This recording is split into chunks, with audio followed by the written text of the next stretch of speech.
कैसे एक छोटे से शहर से शुरू हुआ ज़ॉम्बी वायरस देखते ही देखते पूरी दुनिया में फैल गया। यहाँ जान बचाने के लिए पूरी ही धरती पर कोई भी जगह सेफ नहीं थी। इस बर्बाद हो चुकी दुनिया में फंसा हुआ एक परिवार सर्वाइवल के लिए घर से निकल पड़ता है। अब क्या वे ज़ॉम्बीज से बचने के लिए धरती पर कोई सुरक्षित जगह खोज पाएंगे या फिर वे भी बाकी सबकी तरह ज़ॉम्बीज का शिकार बनकर मारे जाएंगे? जानेंगे आज की कहानी में। फिल्म की शुरुआत में हम जैक को देखते हैं जो एक पुरानी बिल्डिंग में जागता है। यहाँ पिछली रात वो नशे में अपनी गर्लफ्रेंड क्लारा और अपने एक दोस्त के साथ सो गया था। फिर जब वो अपनी गर्लफ्रेंड को देखने बाहर आता है तो देखता है वहाँ चारों ओर बहुत सारा खून फैला हुआ है और फिर थोड़ा आगे बढ़ने पर उसे उसकी गर्लफ्रेंड दिखाई देती है जो दिखने में बहुत भयानक लग रही थी और जैक के दोस्त को खा रही थी। फिर जैसे ही उसकी नजर जैक पर पड़ती है तो वो उस पर भी हमला करने उसकी ओर बढ़ती है और डर कर जैक तेजी से वहाँ से बाहर भाग जाता है। मगर तभी अचानक रोड पर उसका एक्सीडेंट हो जाता है और वो बेहोश हो जाता है। फिर कुछ देर बाद जैक एक हॉस्पिटल बेड पर जागता है। यहाँ उसकी मॉम मैडेलिन, बहन एली और स्टेप फादर नेथन उससे मिलने हॉस्पिटल में आ गए थे। फिर सबके वहाँ से चले जाने के बाद जैक वहाँ से कुछ कपड़े चुराकर बाहर भाग जाता है, जिसके बाद जैक केल्विन से मिलने जाता है जिसने उसे वो ड्रग दिया था जिसे लेकर उसकी गर्लफ्रेंड क्लारा लोगों को काटने लगी थी। जैक जानना चाहता था कि उस ड्रग में ऐसा क्या था जिससे उसकी गर्लफ्रेंड ने लोगों को खाना शुरू कर दिया था। तब केल्विन उसे किसी बहाने से अपने साथ एक खाली पड़े पुल के नीचे लाकर उसे जान से मारने का प्लान बनाता है ताकि वो किसी पुलिस केस में ना फंसे। हालांकि जैक उसके पास मौजूद गन को देख लेता है और खुद के बचाव में गलती से केल्विन को जान से मार देता है जिससे वो बहुत डर गया था और फिर जल्दी से फोन करके अपने पेरेंट्स को वहां बुलाता है। वहीं अब इंटरनेट पर ऐसी कई सारी वीडियोस वायरल होने लगी थी जिसमें के बहुत सारे लोग इन्फेक्टेड होकर एक दूसरे को काटने लगे थे। पुलिस चाहे इन इन्फेक्टेड लोगों पर कितनी भी गोलियां क्यों ना चला दे मगर गोलियों का उन लोगों पर कोई भी असर नहीं हो रहा था, जिसका मतलब है कि यह एक ज़ॉम्बी वायरस था जो कि अब धीरे धीरे करके शहर में फैल रहा है।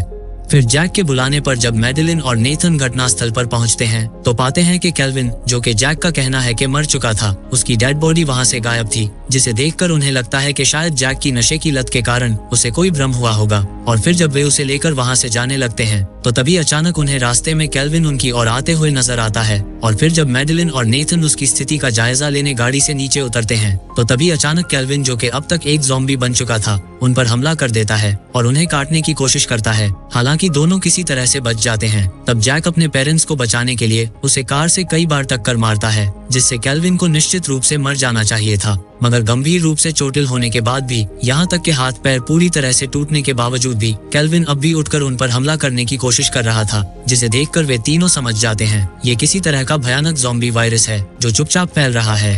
जिसके बाद डरते हुए वे तुरंत अपने परिवार के साथ शहर से बाहर भागने का फैसला करते हैं। और जब मैडेलिन अपनी बेटी एली को फोन करती है तो पता चलता है कि एली अपने बॉयफ्रेंड के साथ है। फिर कुछ देर बाद जब वे तीनों वहां पहुंचते हैं तो पाते हैं एली का बॉयफ्रेंड जेम्स काफी ज्यादा बीमार है और नेथन देखता है उसे भी किसी ज़ॉम्बी ने काट लिया है, जिसका मतलब है कि अब जल्द ही वो भी ज़ॉम्बी बन जाएगा। खतरे को महसूस करते हुए फिर वे एली को साथ लेकर जल्दी से घर लौट आते हैं। यहाँ उनके आसपास के पड़ोस के लोग भी शहर से भागने की तैयारी कर रहे थे। तब नेथन जल्दी से गाड़ी पर लगा केल्विन का खून साफ करता है और फिर मैडेलिन को बताता है वो अपनी एक्स वाइफ और बेटे को लेने जा रहा है और अगर वो समय पर वापस नहीं लौट पाया तो मैडेलिन दोनों बच्चों को लेकर घर से निकल जाए और वे उन्हें शहर से बाहर मिलेंगे। अब तक ज़ॉम्बी वायरस तेजी से पूरे शहर में फैलने लगा था और पूरे शहर में ट्रैफिक जाम बढ़ता जा रहा था। आर्मी प्लेन्स शहर के काफी करीब से उड़ रहे थे और शहर में लोग डरे हुए थे और शहर से बाहर भागने की कोशिश कर रहे थे। हालांकि नेथन एक शॉर्टकट रास्ता लेकर जल्दी से अपनी फैमिली को खोजते हुए उनके पास पहुंच गया था। यहाँ आने वाले भयंकर खतरे से अनजान कुछ लोग पुलिस के खिलाफ प्रोटेस्ट कर रहे थे और भीड़ में नेथन अपनी एक्स वाइफ सारा और अपने बेटे मैक्स को खोज लेता है। और फिर जब वे वहाँ से निकलने लगते हैं तो तभी अचानक पुलिस वाले एक इन्फेक्टेड औरत को शूट कर देते हैं और लोगों को लगा कि पुलिस जानबूझकर निर्दोष लोगों को मार रही है, इसलिए वहाँ दंगे भड़क जाते हैं और वहाँ इकट्ठा लोग हिंसक होकर सभी तरफ तोड़फोड़ और लूटपाट करने लगते हैं। नेथन के पास भागने के लिए कोई रास्ता नहीं बचा था, इसलिए छिपने के लिए वो वहाँ पास के एक बार्बर शॉप के ओनर डेविड से मदद मांगता है और फिर तीनों उस शॉप में छिप जाते हैं।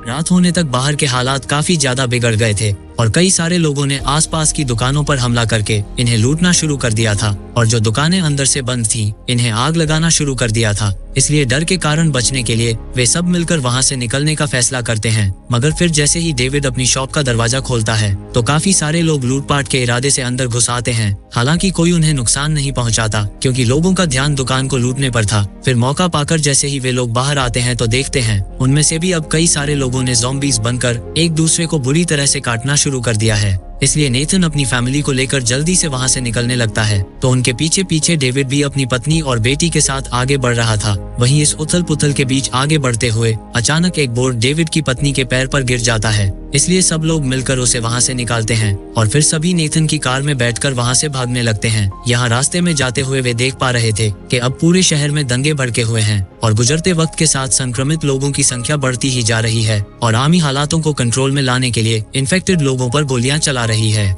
दूसरी ओर जैक और उसका परिवार नेथन के आने का इंतजार कर रहा था कि तभी अचानक दरवाजे पर हुए शोर को सुनकर वह सब बुरी तरह से चौंक जाते हैं। डरते हुए जैक पर्दा हटाता है तो पाता है कि पड़ोस के घर का कुत्ता खून में लथपथ है और काफी डरा हुआ लग रहा है। तभी अचानक कुत्ता खिड़की की ओर भागता है और जोर जोर से भौंकना शुरू कर देता है। यहाँ देखने पर जैक को पता चलता है उनका पड़ोसी भी अब ज़ॉम्बी बन चुका है और उनके घर की ओर ही बढ़ रहा है। तब सेफ्टी के लिए जैक और उसका परिवार दीवार से कूदकर पड़ोस के घर से शॉटगन लेने जाते हैं, जो कि एक मिलिट्री ऑफिसर का घर है जो वहाँ नहीं रहते। फिर एली खिड़की से देखती है कि उनका पड़ोसी ज़ॉम्बी उनके घर में घुस गया है और उसने कुत्ते को काट लिया है। उसी वक्त नेथन घर लौट आता है और घर के अंदर आने पर देखता है उनका पड़ोसी ज़ॉम्बी में बदलकर अपने ही कुत्ते को खा रहा है। तब ज़ॉम्बी नेथन पर भी हमला करता है और शोर सुनकर वे तीनों गन लेकर अपने घर की ओर भागते हैं। मैडेलिन ज़ॉम्बी को शूट करना चाहती थी मगर ऐसा नहीं कर पाती और तभी डेविड उससे गन लेकर उस ज़ॉम्बी को मार डालता है। अगली सुबह घर से निकलने से पहले मैडेलिन देखती है कि उनकी पड़ोसी सूजन भी अब संक्रमित हो गई है और फिर दोनों परिवार 2 गाड़ियों में बैठकर शहर से बाहर जाने के लिए निकल पड़ते हैं। मगर तभी मैडेलिन देखती है कि उसकी पड़ोसी सूजन का हस्बैंड उससे मिलने आया है, जबकि अब वो ज़ॉम्बी बन चुकी है। इसलिए मैडेलिन उसे रोकने के लिए जल्दी से उसकी ओर भागती है, मगर अब तक काफी देर हो चुकी थी और वो अपनी पत्नी के पास चला जाता है और तभी अचानक पीछे से कोई उन्हें शूट कर देता है। यह मिलिट्री सोल्जर्स थे जो कि ज़ॉम्बीज को रोकने के लिए आ चुके थे। मिलिट्री के आने से लोगों को राहत मिलती है। सेना के लोग घर घर जाकर चेक कर रहे थे कि कहीं वहाँ कोई ज़ॉम्बी ना हो। फिर जल्द ही हजारों की संख्या में सैनिक वहाँ पहुँच गए थे और मिलिट्री ने शहर के चारों तरफ फेंस लगाकर इसे पूरी तरह से सेफ कर लिया था और लोगों को शहर से बाहर ना जाने की सख्त चेतावनी दी जाती है। फिर कुछ दिन गुजर जाने के बाद एक दिन मैक्स घर की छत पर बैठकर वीडियो बना रहा था कि आर्मी का कहना है कि सेफ जोन से बाहर कोई भी जीवित व्यक्ति नहीं बचा है और शहर पूरी तरह से तबाह हो चुका है। तो तभी अचानक वो देखता है सेफ जोन के बाहर के एरिया से कोई लाइट ऑन ऑफ करके सिग्नल दे रहा है, यहाँ शायद किसी को मदद की जरूरत है। तब मैक्स मैडेलिन के पास जाकर उसे वो वीडियो दिखाता है कि शायद सेफ जोन से बाहर अभी भी कई सारे लोग फंसे हुए हैं, जिसे देखकर मैडेलिन को मिलिट्री की कार्रवाई पर शक होता है और अगली सुबह वो खुद छत पर जाकर फ्लैशलाइट से देखने लगती है और पाती है कि मैक्स का कहना बिल्कुल सही है, जिसका मतलब है कि मिलिट्री आम लोगों से बहुत कुछ छिपा रही है। इसलिए अब वो खुद सेफ जोन से बाहर जाकर देखने का फैसला करती है और फिर वो किसी तरह से सेना से बचते हुए भागकर एक फेंस को काटकर बाहर निकल आती है। यहाँ उजाड़ हो चुकी सड़कों पर दूर दूर तक सिर्फ लाशें ही लाशें बिखरी पड़ी थीं, जिन्हें के मिलिट्री ने मार डाला था। यहाँ मरे पड़े कई सारे लोगों के शरीर पर तो किसी ज़ॉम्बी के काटने का निशान भी नहीं था, बल्कि वे तो गोलियों से मारे गए थे, जिसका मतलब है कि मिलिट्री ने कई सारे बेगुनाह लोगों को भी मार दिया था। मैडेलिन ये सब देख ही रही थी कि तभी वो पाती है कि आर्मी की गाड़ियां उसकी तरफ आ रही हैं। इसलिए फिर वो जल्दी से एक गाड़ी के नीचे छिपकर खुद को बचाती है।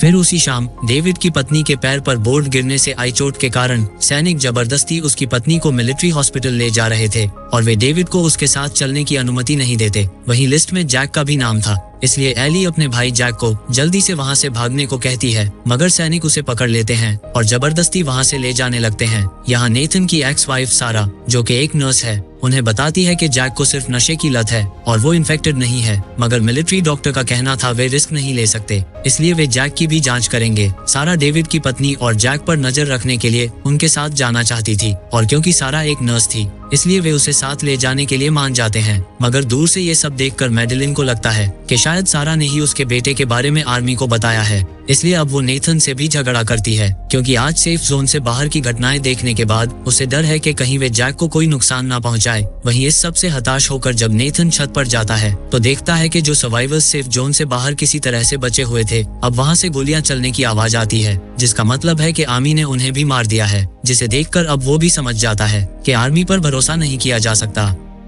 वहीं मिलिट्री हॉस्पिटल में सारा अब कई दिनों से बीमारों की मदद कर रही थी। मगर उस दिन के बाद से उसने डेविड की पत्नी और जैक को कभी नहीं देखा था। दूसरी ओर अपनी पत्नी को बचाने के लिए डेविड ने एक आर्मी सोल्जर को बंदी बना लिया था, जिसे टॉर्चर करके वे पूछ सकते हैं कि वे उसकी पत्नी और जैक के साथ क्या करने वाले हैं। और फिर डेविड के टॉर्चर करने पर वो आर्मी सोल्जर बताता है कि आर्मी ने जिन लोगों पर शक था कि वो इन्फेक्टेड हो सकते हैं, सबकी जांच करने की कोशिश की थी ताकि उन्हें कोई सख्त कदम ना उठाना पड़े। मगर क्योंकि अब बाहर ज़ॉम्बीज काफी ज्यादा संख्या में बढ़ चुके हैं, इसलिए अब आर्मी भी उन्हें रोक नहीं पा रही है। तो अब आर्मी ने जैक और डेविड की पत्नी और उन जैसे और भी कई सारे लोगों को शहर के एक बड़े स्टेडियम में इकट्ठा कर लिया है और कल सुबह 9 बजे वे शहर पर बॉम्ब गिराकर उनके साथ साथ बाकी सबको भी जान से मार देंगे। और फिर सभी आर्मी सोल्जर्स शहर से निकल जाएंगे, जो सब जानकर वे समझ जाते हैं कि सुबह होने से पहले उन्हें उन दोनों को स्टेडियम से बाहर निकालना होगा और फिर शहर को छोड़ना होगा। वहीं दूसरी तरफ स्टेडियम के पास अब हजारों की तादाद में ज़ॉम्बीज इकट्ठा हो गए थे, जिन्हें अब आर्मी सोल्जर्स भी रोक नहीं पा रहे थे। तभी ज़ॉम्बीज के हमले का फायदा उठाकर जैक और डेविड की पत्नी को छुड़वाने के लिए वे सब स्टेडियम की अंडरग्राउंड पार्किंग में पहुंच जाते हैं। यहाँ मैक्स और एली को वहीं छोड़कर बाकी सब बेस के अंदर चले जाते हैं। उधर सेल में अब तक जैक ने ऑस्कर नाम के एक बिजनेसमैन से दोस्ती कर ली थी, जिसने उससे वादा किया है कि अगर वो उसे अपने साथ वहां से निकाल लेगा तो वो उसके पूरे परिवार को एक सेफ जगह पर रख सकता है। वहीं बाहर अब हजारों की संख्या में ज़ॉम्बीज फेंसेस को तोड़कर अंदर घुसना शुरू हो गए थे और आर्मी सोल्जर्स अपनी जान बचाने के लिए डॉक्टर्स को वहीं छोड़कर हेलीकॉप्टर्स में वहां से भाग रहे थे, जबकि कई सारे डॉक्टर्स अंदर फंसे हुए थे, जिनमें सारा भी शामिल थी। दूसरी तरफ जैक किसी तरह से जुगाड़ लगाकर अपने साथ ऑस्कर को भी सेल से बाहर निकालने में कामयाब हो गया था और वहां मौजूद दूसरे बंदी बनाए गए लोग भी उनसे मदद मांग रहे थे। मगर ऑस्कर जैक को उनकी मदद करने से रोकता है, क्योंकि उन्हें जल्द से जल्द वहां से बाहर निकलना होगा। फिर उनके वहां से निकलने के कुछ देर बाद ही बाकी के लोग उन्हें खोजते हुए वहां पहुंच गए थे और दूसरों से जैक के बारे में पूछने पर उन्हें पता चलता है कि जैक ऑस्कर नाम के एक बिजनेसमैन के साथ पहले ही वहां से निकल चुका है। फिर वहां से आगे जाने से पहले नेथन बाकी लोगों के सेल भी खोल देता है ताकि वे खुद को बचा सकें। दूसरी तरफ जैक और ऑस्कर ज़ॉम्बीज से भागते हुए एक हॉल में फंस चुके थे, जिसका दरवाजा सिक्योरिटी लॉक से ही खोला जा सकता था। वहीं अब तक बहुत सारे ज़ॉम्बीज उनके काफी करीब आ चुके थे और ऑस्कर अपनी गन की मदद से उन्हें रोकने की कोशिश कर रहा था, मगर उसके पास ज्यादा गोलियां नहीं बची थी। जैक अभी भी दरवाजा खोलने की कोशिश कर रहा था कि तभी उसने नेथन और अन्य लोगों को दूसरी तरफ से आते हुए देखा, मगर वे भी बाहर से बिना सिक्योरिटी कोड के दरवाजा नहीं खोल सकते थे। जब लग रहा था कि वे अब नहीं बच पाएंगे, तो तभी अचानक सारा ठीक समय पर आकर अपने आईडी कार्ड की मदद से दरवाजा खोल देती है, जिससे वे दोनों बच जाते हैं। फिर डेविड के अपनी पत्नी के बारे में पूछने पर सारा दुखी होकर बताती है कि वो इन्फेक्टेड थी, इसलिए सेना ने उसे मार दिया था। जिसके बाद अंडरग्राउंड पार्किंग से अपनी गाड़ियां लेकर वे सब ऑस्कर के साथ जाने के लिए वहां से निकल पड़ते हैं। यहाँ रास्ते में जाते हुए वे देख पा रहे थे कि उनका पूरा शहर बुरी तरह से तबाह हो चुका है और फिर कुछ देर के सफर के बाद वे सब ऑस्कर के एक प्राइवेट फ्लैट में पहुंच जाते हैं। यहाँ से अब वे सब ऑस्कर की एक प्राइवेट बोट से समुद्र में चले जाएंगे। यहाँ पानी में उन्हें ज़ॉम्बीज से भी कोई खतरा नहीं होगा।